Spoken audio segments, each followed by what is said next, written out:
Centro Educacional Prisma, ligando você ao conhecimento. Meus amores do 8º ano, como é que vocês estão? Tá todo mundo bem? Tá todo mundo tranquilo? Deixa eu contar uma novidade, um babado e uma confusão para vocês. Entramos na nossa última organização sistêmica. Dá para acreditar num negócio desse? Trabalhamos tantos sistemas do corpo humano e chegamos no último já. É verdade, entramos no último sistema. Como a gente já vem fazendo, ele vai ter que ser dividido em duas partes. Por quê? Professora, por quê? Porque ele é grande, porque ele tem muitas informações, porque ele tem muitas coisas que tem que ser ditas, muitas palavras difíceis que até eu me enrolo. E aí, para não ficar muito pesado, uma coisa muito complexa para vocês, até porque vocês sabem que vocês têm que anotar tudo. Carlos já me disse que gastou 50 mil matérias, Matheus já acabou 3 cadernos, Cecília já nem abre mais a câmera de tanto caderno que ela gastou. Então, vocês, para terem tempo de organizar, então já temos a informação que são 2 aulas. Exatamente. 2 aulas sobre este sistema, chamado de sistema endócrino. É o nosso último sistema. Na realidade, vocês podem vê-lo com outro nome também, chamado de sistema glandular ou sistema endócrino. Por quê, professor? Porque nesse sistema a gente vai conhecer as glândulas chamadas de glândulas endócrinas. Ou vamos também falar, em outras palavras, sobre os hormônios. Os hormônios femininos, os hormônios masculinos, hormônio do crescimento, mas esse faltou pra mim. Pra tu também, não foi, Laís?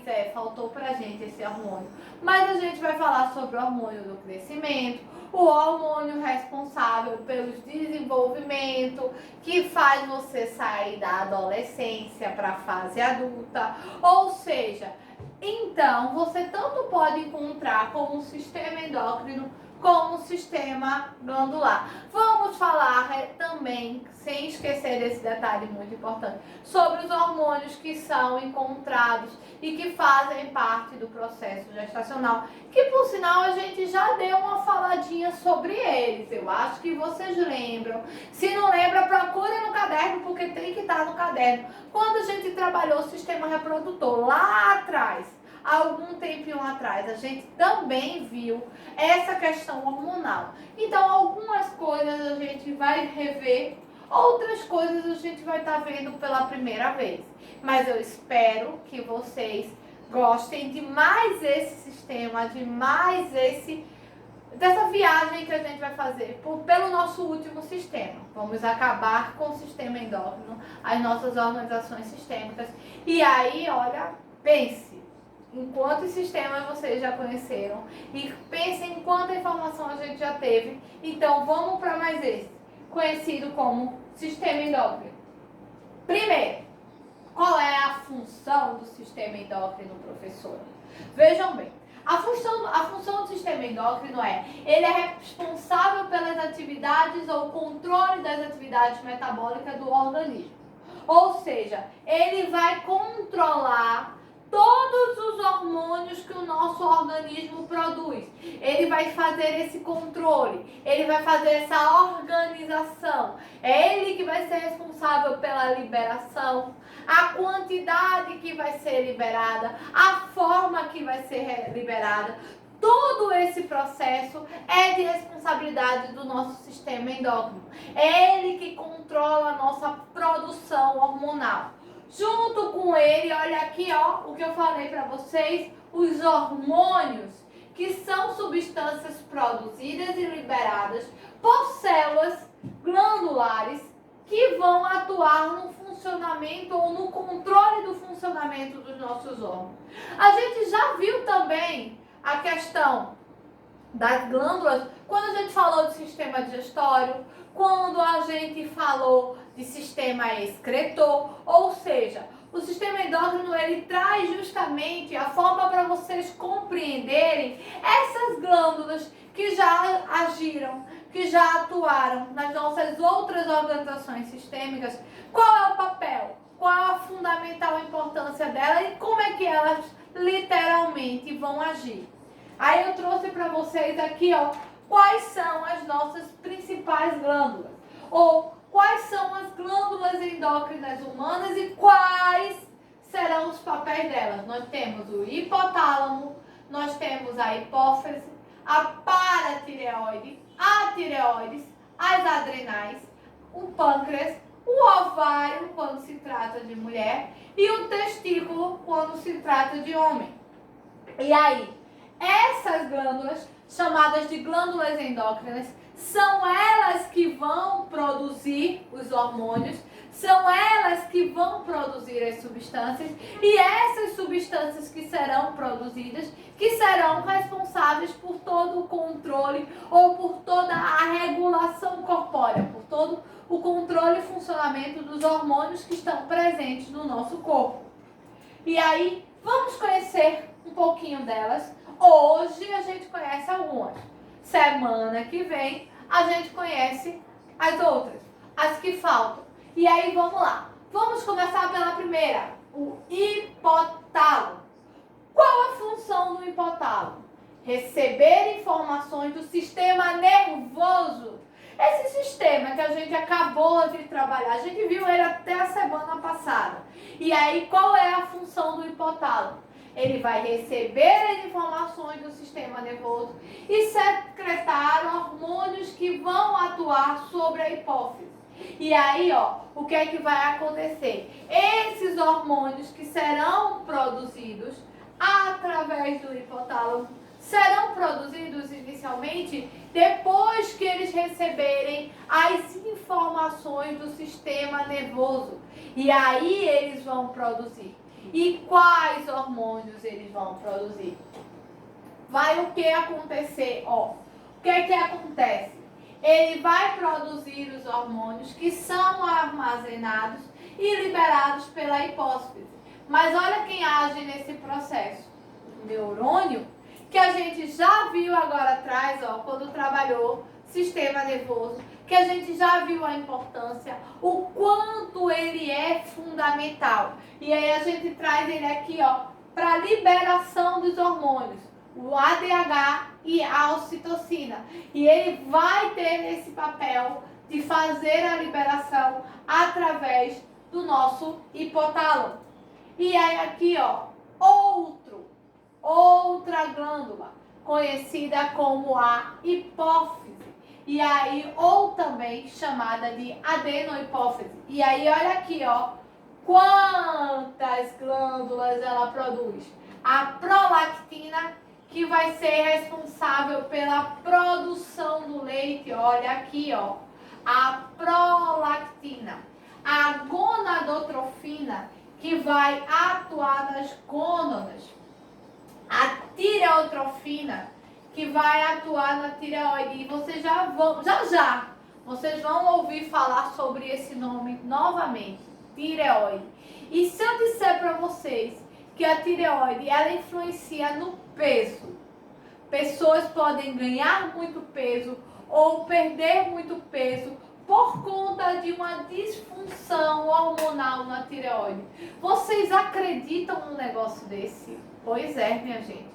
Pois só vendo para crer. Também temos a adrenocorticotrófico, que vai atuar nas glândulas suprarrenais, e o somatotrófico, que vai atuar na nossa estrutura óssea. Então, vejam quantos hormônios são liberados através da hipófise e quantas formas diferentes eles agem.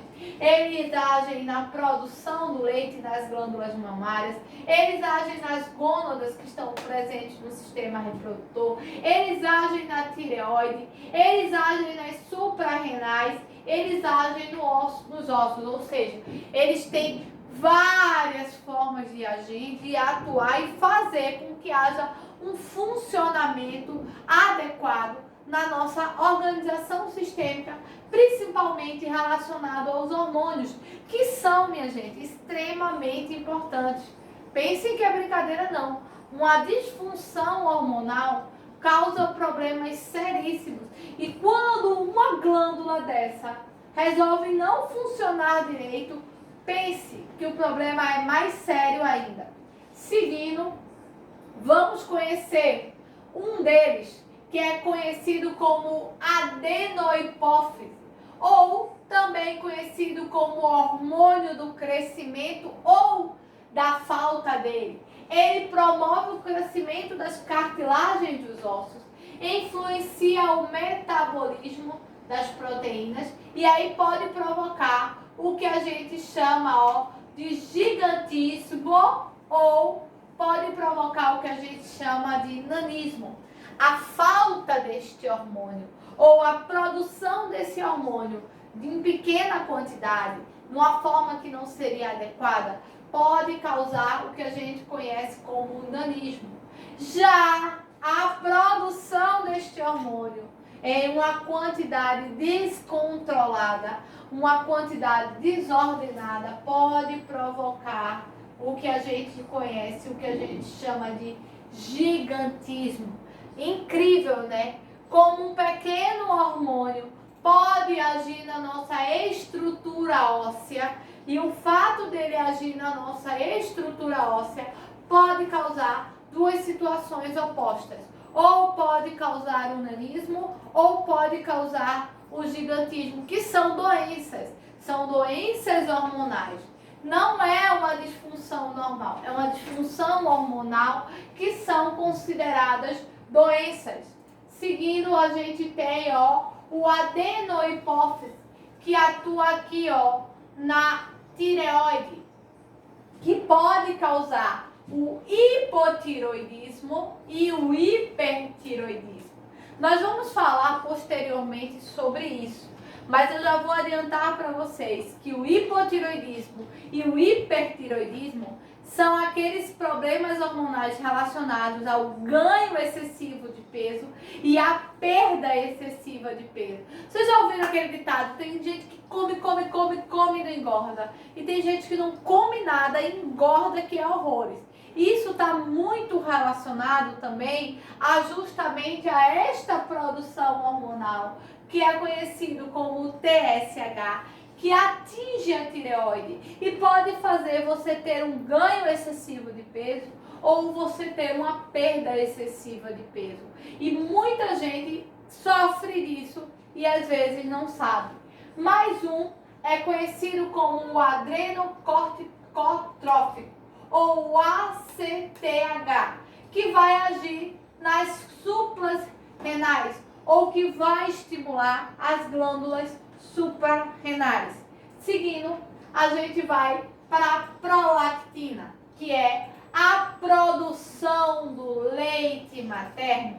Quando a mulher engravida, ela estimula essa glândula e essa glândula estimulada vai produzir esse hormônio conhecido como LTH ou hormônio luteinizante, que vai produzir a prolactina.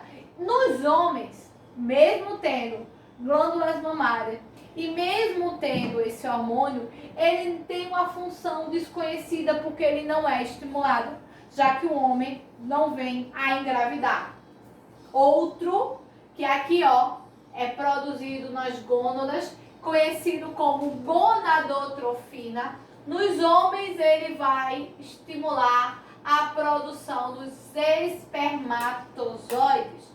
Nas mulheres, ele vai estimular o ovário a produzir o estrogênio, o hormônio feminino. Então, olha ele agindo nos dois indivíduos, tanto o homem quanto a mulher. A gonadotrofina vai produzir o espermatozoide quando se fala em homens e estimula o ovário a produzir o estrogênio quando a gente fala em mulheres. E aí temos aqui o luteinizante, também outro hormônio que é produzido na adenohipófise e que no homem vai induzir o testículo a produzir a testosterona, famoso hormônio masculino, e nas mulheres vai estimular o ovário, que vai estimular a ovulação. Os homens ele vai estimular a testosterona, conhecido como hormônio masculino, e nas mulheres ele vai realizar o processo de estímulo à ovulação. A próxima glândula endócrina que a gente vai ver hoje é conhecida como a neurohipófise, que vai liberar dois hormônios: o antidiurético ou a vasopressina, que é quando o volume do sangue cai abaixo do nível normal. E aí ele vai estimular a reabsorção de água nos rins, ou seja, ele vai estimular a produção de sangue novamente. Produção não, no caso ele vai estimular o fluxo sanguíneo novamente. E aí isso que vai fazer é justamente a neurohipófise. Já a falta dele vai provocar uma perda de água excessiva, que é uma síndrome denominada diabetes insípidos, quando a gente vai ficar sentindo muita sede. Por quê? Porque a gente vai ter uma perda excessiva de água e a gente vai sentir a necessidade de realizar essa reposição. E aí aqui, ó, eu trouxe para vocês justamente como é que ele funciona, ó. Lembrando que através do processo da formação da urina, que a gente já viu lá em sistema excretor, que dentro dele tem o sistema urinário, e aí a gente consegue entender todo esse processo, e aí ele explica justamente a questão da perda excessiva de água, e aí a necessidade de reposição e justamente a sede. E aí aqui mais um hormônio que eu trouxe para vocês, conhecido como a ocitocina, que vai promover contrações no útero durante o parto. Ele vai auxiliar, ele vai liberar contrações uterinas que durante o parto vão ajudar na liberação ou na expulsão do feto, da expulsão do bebê. E aí esse estímulo também vai ocorrer, ó, na hora da amamentação. Ele vai estimular as glândulas mamárias a produzir a prolactina para realizar a liberação do leite. E por hoje, meus amores, a gente para por aqui, porque já foi muito hormônio e muita informação. Como eu falei para vocês, semana que vem a gente vai para a segunda parte do sistema endócrino. Mais informações, mais hormônios para a gente conhecer, mais novidades para a gente entender. Eu espero que vocês tenham gostado desse nosso último sistema que a gente está trabalhando. E a gente se encontra na próxima aula. Eu daqui, vocês daí.